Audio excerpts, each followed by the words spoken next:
La puñalada. Onofre y Claudia, una pareja que no aparenta ser lo que es. Una historia de amor. Cariño, tengo algo para ti. Onofre, es precioso, pero esto no es un poco caro. No, yo a ti te lo compro todo. Mira esto. Madre mía, este que no tiene ni para comprar el pan y le compra una pulsera. Se aprovecha de él. ¿De amor? ¿Para qué te pintas tanto? Eso es para que los otros te vean, ¿no? ¿Qué va, Onofre? Si me lo hago para ti. Sí, entonces tú. Buenos días, señoritas. No me gusta nada este chico para ti. ¿Qué va, mamá? De verdad, es más buen chico de lo que tú crees, no es lo que parece. Es muy controlador y hace contigo lo que quiere, ya te darás cuenta. Ya verás que no. Ha vuelto el buen tiempo. ¿Te apetece salir a pasear y te invito a merendar? Buah, es que hoy no me viene bien porque he quedado con mi madre y unas amigas para tomar el té. Sí, claro, que tenemos amigos. ¿Onofre? Drama y traición.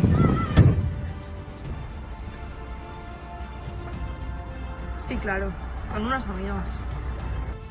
Una tercera persona.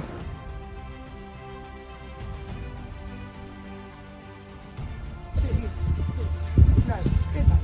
¿Quién es ese? Seguro que está grabando algo sobre Claudia. Mentiras.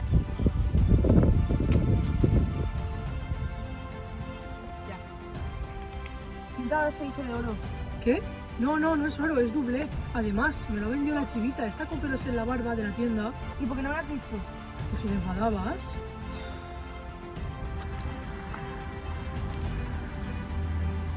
Ay, mira esa paloma. Tiene sangre. Le habrá dado un corte a su palomo. Los palomos también son capaces de hacer barbaridades y festejan a la hembra. Me ha gustado. Démela, por favor. Hola, ¿tú eres la chivita? Hola, sí, ¿qué se le ofrece? ¿Tú le has vendido a Claudia un dije de doblé? No, yo no. ¿Cómo que no? ¿Será que la está engañando? Todo el pueblo lo sabe. Está casi comprometida.